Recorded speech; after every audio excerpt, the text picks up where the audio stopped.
Sierra Leone, a West African state, was a British colony to which free slaves returned in the 1700s.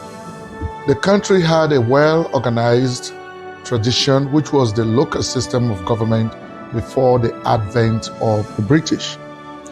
The country was referred to as the Athens of West Africa for its early exposure to Western education and culture. After independence from the British on April 27, 1961, successive governments were dominated by a small political elite who profited from the lucrative trade in the country's most popular mineral, diamonds. A little of this trade trickled down to benefit the rest of the population.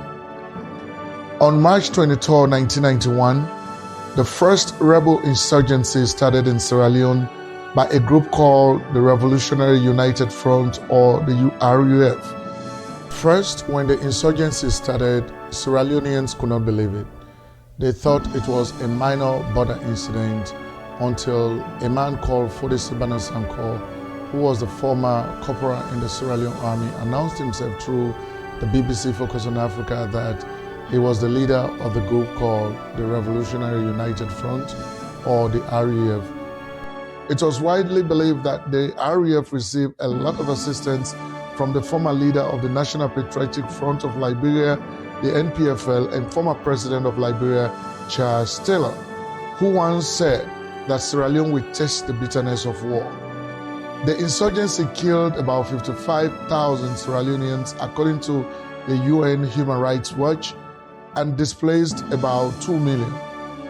Sierra Leone emerged out of that war by declaring that the war was over in 2002.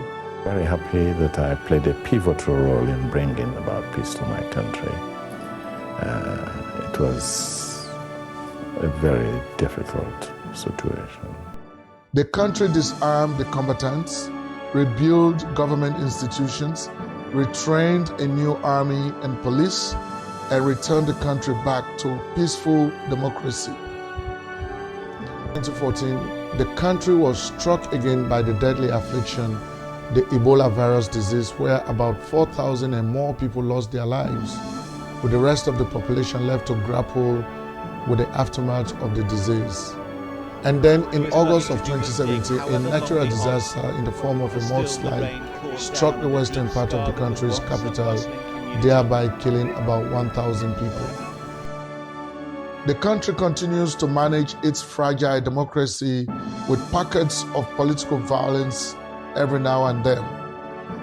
Regardless of the unfortunate history of the country, Sierra Leone over the last decade is seen to be making progress on national development. The country has prioritized education as key to national development, where the government has introduced a free quality school education as at the preschool, basic and senior secondary level, serving a total of 2.6 million children. It has embarked on robust healthcare improvements.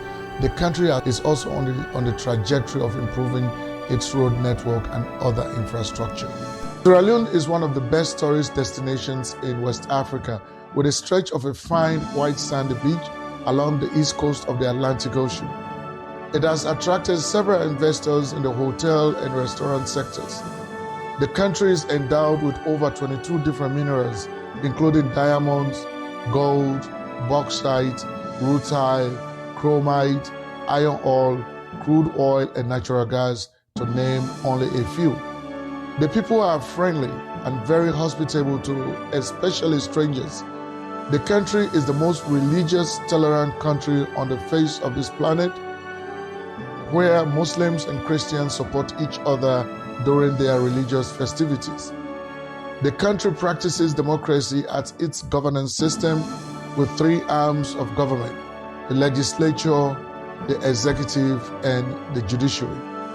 Next presidential, parliamentary, and local council elections are slated for June 2023. Wherever Sierra Leoneans are around the globe, they always love to gather as people from the same country and enjoy each other's culture, as we are doing here tonight. So Sierra Leone is inviting you to visit the country. Thank you very much.